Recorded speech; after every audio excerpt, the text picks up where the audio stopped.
Kindiki does not scare anyone. He doesn't scare anyone because he knows. He's not the one who will come to my house to arrest me. If he tries, he knows what will happen. Okay. He will send goons in police uniform. Kuja wewe mwenyewe Kindiki. Akuje yeye mwenyewe. Okay. Hey. And now, you know, Kindiki doesn't strike me as somebody who has ever slaughtered a chicken. And when he talks and he says Kujeni, it's not as if he is the one who's going to be there in the streets. I have never seen Kindiki in the streets. So when he says Kujeni, he himself, when they tell us, oh, come yourselves, come with your children and your wives, Kindiki knows when he is talking like that, he is not going to be the one in the streets. I am not going to meet Kindiki. He's hiding behind the police and the instruments of violence of the state. Number two, it is quite shameful for somebody who calls himself a professor of law to celebrate and just thump at how he has been effective in denying people's rights. Because as we have said here, times without number, the Constitution gives us a right to peaceful demonstrations. Yesterday, Trevor, you guys have just run the report here. There were candle vigils across the country. What was the justification, for instance, for the police breaking up the candle lighting ceremony in Mombasa? That is what Kindiki prides himself. Now he sees that he is a man. He has done a good job. He has bludgeoned children and women in their houses, and he feels that he is proud that now that he is a man, he has done a good job. But when you ask them, when are you going to drop the price of unga? Kindiki is not that eloquent. He will develop a speech impediment immediately. So it is very shameful. And I like the statement that was put out by the Law Society of Kenya, that in fact these professional bodies need to begin censuring members of the Law Society of Kenya who are lawyers, who have somehow forgotten that they took an oath of office. I have taken oaths of office on 3 occasions, Trevor. The first one was when I was admitted as an advocate of the High Court. Before the then Chief Justice in 2008, I swore to uphold, defend that Constitution. I took the oath again when I was elected as a member of the Law Society of Kenya Council in 2016. I swore to uphold and defend that Constitution. I took an oath recently when I was elected as a Senator of Nairobi to uphold and defend that Constitution. And I will do so even when people who are supposed to be teachers of law, like Kindiki, have forgotten those oaths that they took. And the fact that you can chest thump, knowing full well that you are not the one visiting that violence. That Kindiki cannot even hold a rungu and come and beat me up. But he's talking like that because he knows he can hide behind the police. Shame on you, Kindiki. So what happens after next week? We have a press conference on Friday. We will explain the way forward because we will never let down our constitutional rights. That I can tell you. The protests are ours to plan. We are not planning depending on the schedule of the government or Kindiki's schedule. I can decide tomorrow that we are going to have protests. That is my right. So it is not as if we have not suspended any constitutional provision. These rights, Trevor, the way you give life to rights is to exercise them. Nobody is going to tell us when we can protest or not. On Friday, we will give a fresh direction on the next wave of protest until, as we have said, the government listens to the people of Kenya. So Friday is tomorrow? Friday is tomorrow. You're saying the next wave of protest, we will give you a schedule again. We will announce. Once we have laid to rest the innocents who have been slaughtered by the police, we will announce again. It doesn't matter how many of us you kill. I am telling you, Trevor, we will never put down the rights given to us by this constitution because these things did not come easily. People lost their lives for us to have this document. It was not easy. So we're not going to have these pseudo-professors of law telling us when we can exercise or not. Kindiki does not scare anyone. He doesn't scare anyone because he knows. He's not the one who will come to my house to arrest me. If he tries, he knows what will happen. Okay. He will send goons in police uniform. Kuja wewe mwenyewe Kindiki. Akuje yeye mwenyewe.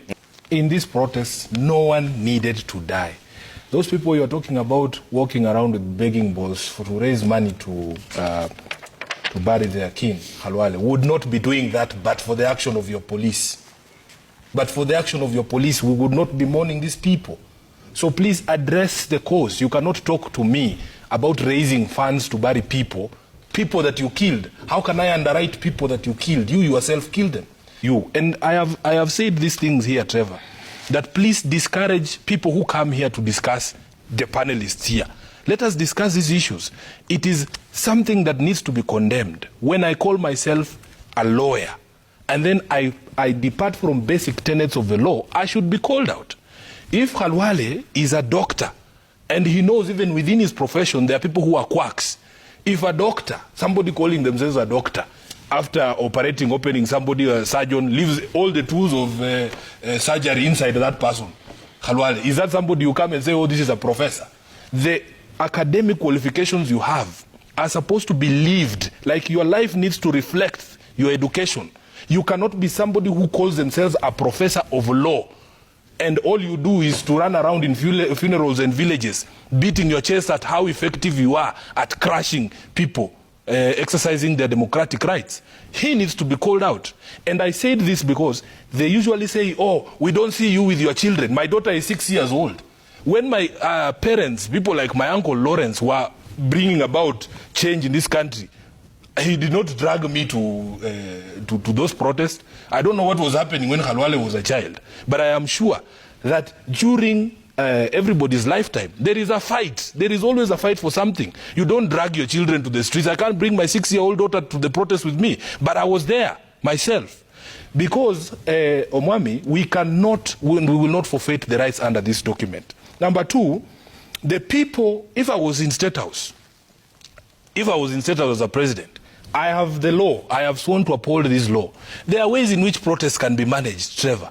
Just follow the law. Nobody needs to die in these protests. If you are saying Wajackoyah held a peaceful protest, what was the thing that did not happen in that Wajackoyah protest? There were no police. I asked you the question in the morning. You saw the clip from Mombasa. People lighting candles at a park. What wrong had those people committed? It is people like Kindiki. And this clip that you played is not even his worst. You will remember last week the way he was talking, saying, oh, we are going to finish these people. We have leaders in your coalition and in your party saying we are going to shoot to kill. He gave the police a directive, and I remember you played that clip. He gave the police a directive saying those guns that have been given to you by the state, use it on your fellow Kenyans. And I was happy because some of the police just refused to implement this order.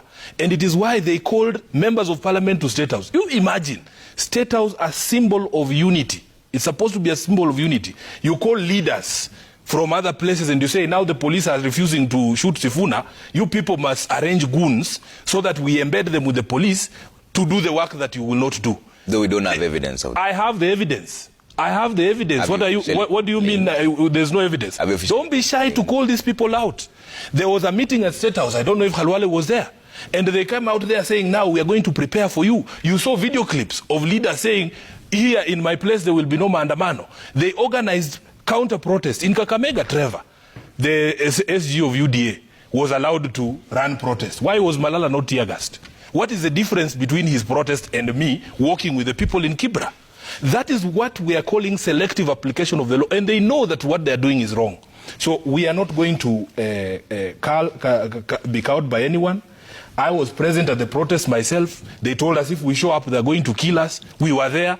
And you see, Trevor, the things that we do, some of them say, oh, Sifuna, you guys are cowards. Why were you hiding? I am telling you, Trevor, there is no bravery in walking bare-chested like this towards people who are armed and have told you they are going to kill you. It's actually stupidity for me to just walk in the streets knowing these goons are here, they are armed, and they are going to kill me, and then I walk there to show my bravery. It is stupidity. I don't want to die. And I shouldn't have to die. No one has to die. Trevor, this regime has to be called out. It is possible for you to have peaceful protests without anybody dying. Okay. And you cannot come and tell us here that, oh, you should underwrite the losses when you are the ones who are killing them. Okay. He has not seen the things that I saw. I know he's a medical doctor. I am sure you have seen victims of bullet trauma, Khalwale. I have seen them myself, and it is something that you cannot unsee. We went to Mama Lucy Hospital yesterday. There are victims there, people who had nothing to do with protests. How do you justify police breaking into people's homes in Kisumu, in Nyalenda, way after the protests are over, Khalwale? Bludgeon people in their houses, drag people out and beat them. You've seen the videos. We're not making these things up. It is not as if, it is even better you come and drag Sifuna out of his house and beat him. But those people have nothing to do with protests.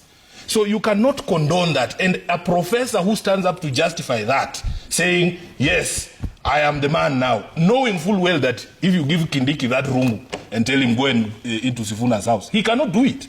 He can't do it. Okay. Oh my God. This is Legrand. Legrand is making it happen.